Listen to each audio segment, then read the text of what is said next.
Hi there, and welcome to this episode of The Eagle's Eye. I'm your host, Brooke Young, and today I am here with Lynn Miller, a therapy dog volunteer, as well as a handsome bull mastiff named Atlas, and he is a therapy dog volunteer himself.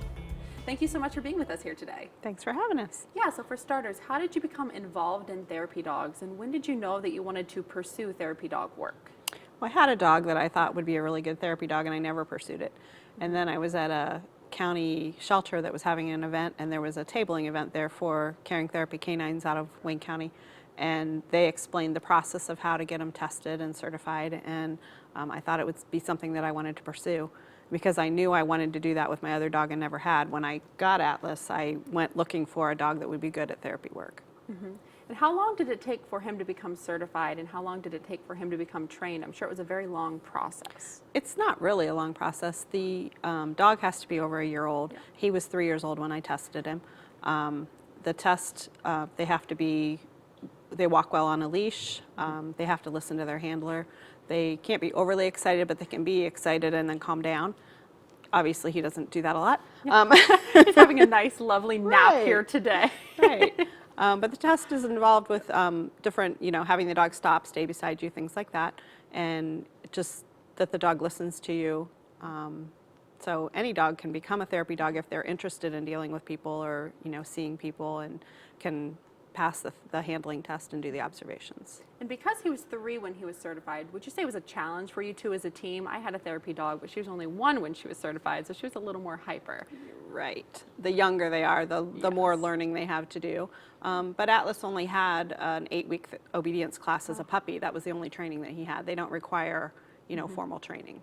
And so you two became certified, obviously, and there's a ton of different avenues and outreaches that therapy dogs can, participate in. What sort of things have you two done so far in your journey? We do a little bit of everything. On a regular basis, we do a Pause to Read program at 2 of the local libraries and an elementary school. We do a cancer support group at the Worcester Hospital for Wits End, where they just calm the people down before they go into a support group meeting. We do a lot of community events. We ring bells for Salvation Army. We do college stress exam events like we do here. We do Coats for Kids, Shop with a Hero, Kids Day, dog bite preventions at preschools, Safety Town. The list goes on and on. It goes on. He's very busy, like it He sounds. is. He is. He's actually had 150 visits so far in 3 years. Wow, that's a lot. So what would you say is your personal favorite thing that you do as an outreach? Do you have one that stands out to you maybe, or one that stands out to him even? His favorite is actually the college age. Because most of our events that we do, we're either doing dog bite prevention, we're doing, we're teaching, we're helping kids to read out loud. So we have something that we're doing for a cause. With the college age, it's a stress exam relief. So they get to do exactly what a therapy dog's meant to do. They give the therapeutic benefit to the kids that are getting pulled in all different directions and have all these deadlines, and they can just escape that for a little while and just hang with a dog. That's a really nice, thing for them to do for sure, and I'm sure he loves it. So you're involved in the therapy dog program here at Ashland University. How did you become involved in that? By being in the local group in Wayne County, we got an email blast saying that Ashland was going to have this event and that they wanted therapy dogs there. And that's how we find out about a lot of our community events. And then you decide whether you can go when they need you, what time would work for you, how long you can go with your dog. And I had never done college age with him at that point. I had only been doing therapy for about 4 months when I got the first email about it.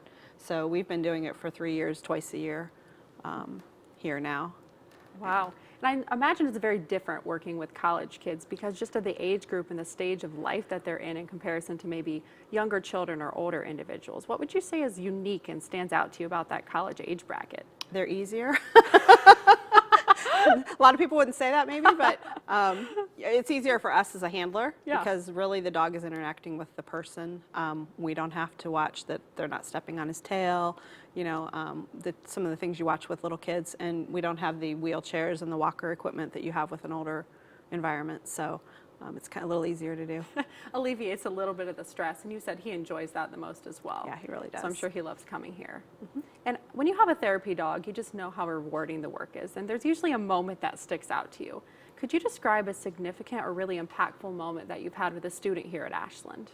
Last year in December when we came, mostly we go in the library and the kids come and they sit on the floor with him and pet him, and you talk to them about what dogs they have, and when they're going home, what exams they have left. And one girl came in and she didn't really participate in talking. She laid down nose to nose with Atlas, and he lifted his head and kind of nuzzled her. He likes to sniff people's breath.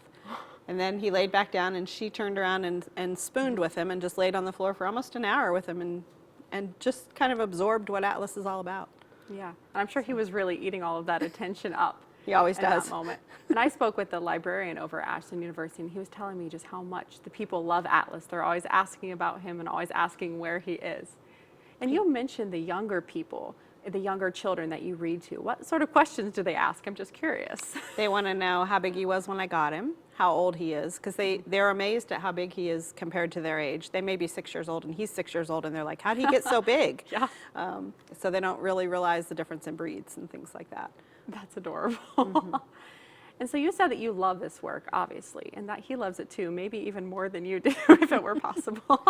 Can you just tell me how this endeavor has enriched both of your lives? And I know it has. It really has. I have always liked to volunteer for things, and with doing therapy work, you don't have the burnout with the volunteering that you have with other things.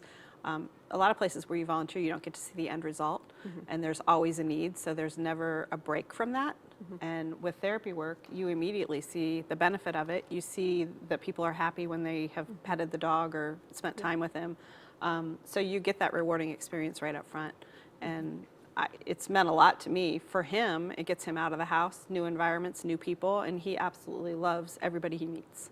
Is he excited when he knows he's going to get to go somewhere? He is. We only use this collar for therapy, so as soon as I get that collar out, he runs to the door. There's not a lot that'll get him off the couch, but that collar does. And I know that you have another therapy dog as well, and I just want to touch on her for a couple minutes and her experiences. Now, when did you get your second therapy dog? My second therapy dog, I do rescue transports on the weekends, and I did part of her transport to New York to a rescue. She came out of Mississippi, and 2 weeks later we went to New York and adopted her, and I thought she had a great demeanor on her transport, and I thought she would make a really good therapy dog. Yeah. Once we got her certified and I started working with her, she doesn't like working with kids. So I don't use her as much as Atlas, but she does like the college age. She's been here to Ashland, and she loves the nursing home age, in that environment, but she's just not going to be a dog that works with kids. And there's a big need for the elderly community, and so it's probably good that she's catering to that age. Yeah. And now I know that Atlas belongs to Caring Canines in Worcester, and then I think you mentioned a national therapy dog organization as well. Can you tell me a little bit about that? Right. Therapy dogs are certified through a national organization. That organization provides you with your insurance, so on visits, if anything would happen, your dog is insured, and so are the people that are around it. And that's the benefit of having a certified therapy dog. You are backed with that. Alliance of Therapy Dogs International, or I don't know if it's international. Alliance of Therapy Dogs is out of Wyoming, and that's who I also do testing for therapy dogs. So once you've completed the testing and submitted it, you receive the little heart ID that he's wearing that shows that they are a certified therapy dog. You're covered under their insurance, and it's an annual membership with that. As long as you don't let it lapse, you don't have to retest. But you do have to do a visit every quarter in order to maintain your membership. And then the local therapy group that I'm part of, Caring Therapy Canines, you don't have to be involved in a local group. You can be a national registered dog and not have a local group. But the benefit of the local group is you hear about the community events. They contact that group and say, hey, we'd like to have therapy dogs here. And then they send out emails and you're like, oh, I didn't know this was going on. So it's great. That's perfect. And I don't know that everyone can see, but he's wearing a bow tie and he's wearing his little therapy dog heart. Probably can't since he's laying on it. Probably not. And then I know that there's a lot of confusion in the public surrounding therapy dogs. They often get confused with service dogs. Can you just tell us a little bit what you wish the public knew about therapy dogs as a generalized whole? We get a lot of comments of, oh, I can't pet him, he's working. That's one of the differences between service and therapy dogs. Service dogs are trained to help a person with a disability and trained to help one person. And when they're working, you shouldn't be petting them. You shouldn't go up and try to get their attention because they're doing a job. They also have public access to public buildings.